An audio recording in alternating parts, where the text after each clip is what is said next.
Hello everybody, Chris Profi, Musically Obsessed. I've got some unhip or not so hip vinyl finds for you, but I don't care. They're hip to me. I know they're hip to other people out there, so let's get into it. Let's start with the new 10-inch from Mickey Dolenz. Dolenz sings Nezmuth. These are the songs that didn't appear on the album. What's cool about this is there's a song that I had never heard before. I don't think it ever was released, called Soul Writer's Birthday by Nezmuth. And, Mickey covers it. He does some of Shelley's Blues, The Crippled Lion, and The Grand Ennui. A little pricey, but still a killer record. Anything Monkees, I'm totally into. You guys know I love Anne Marie. I picked up her album, Harmony, and I tell you what, this woman has the voice of an angel. And I don't know what year this is, but I listened to it, and her voice is sort of like spreading butter onto a warm piece of sourdough bread. It just gives you that, you feel satiated when you listen to Anne Marie. And Harmony is nothing different, and it's just another quality release from this Canadian icon.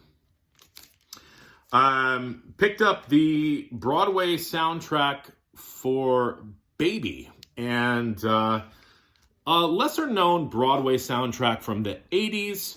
Really dig the music. It's sort of got a cheesy 80s sitcom theme song vibe to it, but I really like that. It's about three couples of different ages trying to have a baby and everything that kind of goes with that.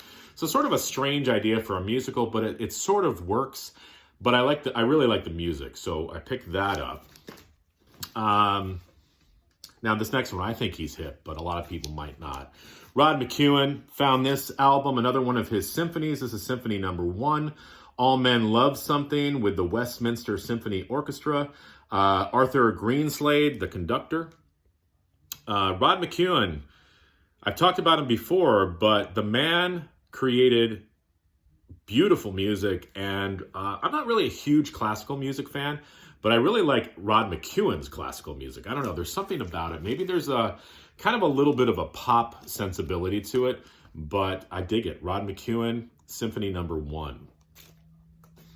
Been on a big Billy Joel kick and picked up an album by him, Stormfront, the Walmart exclusive. I know I saw JC from JC's Flipside Vinyl pick this up.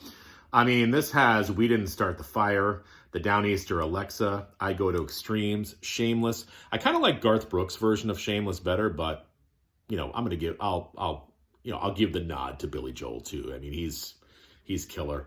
Probably in the discography of Billy Joel, maybe not one of his strongest records, but still a fun listen. And, We Didn't Start the Fire? I don't know. It's a history lesson. So we're learning from our music, friends, okay? We're learning. Next, my daughter just did a production of Fiddler on the Roof. I found an OG pressing of Fiddler on the Roof, the original cast album. And this is, of course, with Zero Mostel. And every song on this is amazing. Tradition, Matchmaker, Matchmaker, If I Were a Rich Man, Sabbath Prayer, Sunrise, Sunset, Do You Love Me? And the heartbreaking song about leaving home, Far From the Home I Love. Killer album. And I learned about this band through Jeff Witcher. Now, Jeff Witcher and I think this is a hit band. You might not. The band is OMD. Now, OMD is not a hardcore punk band. They're not a crossover band like SOD or MOD. This is OMD, Orchestral Maneuvers in the Dark. And they are a synth pop band. And Jeff was talking about them quite a bit. And I respect his opinion, and I like my synth pop as well, a la Depeche Mode. So I picked up their first two records today. Organization, Jeff. And I believe their first album, In the Dark, Jeff. And lastly, maybe the most unhip record that I'm going to show. This is an opera.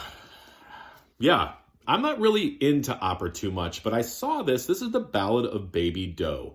Now, Baby Doe was a real person who was and lived in the Central City, Colorado area. And the town is wrapped up in the mystique and the history of Baby Doe. I've been to Central City, Colorado before. I believe that Central City was going to be the capital of Colorado before Denver became the capital. I think so. And this is a whole opera about Baby Doe Tabor. So I had that connection to it. I saw it. It's a box set on the Deutsche Grammophon label. And, you know, they do classical and opera the best. So I picked it up, still digesting it. Again, there's something about opera that I don't know, it just doesn't grab me right away. And I think it's the vocal quality, which is strange because I went to school as a vocal major. So I was kind of used to hearing that type of singing, but sometimes it's a little jarring for whatever reason. So this is an album that I think still needs to grow on me a little bit, but I had to pick it up, had the connection to Colorado, the Ballad of Baby Doe.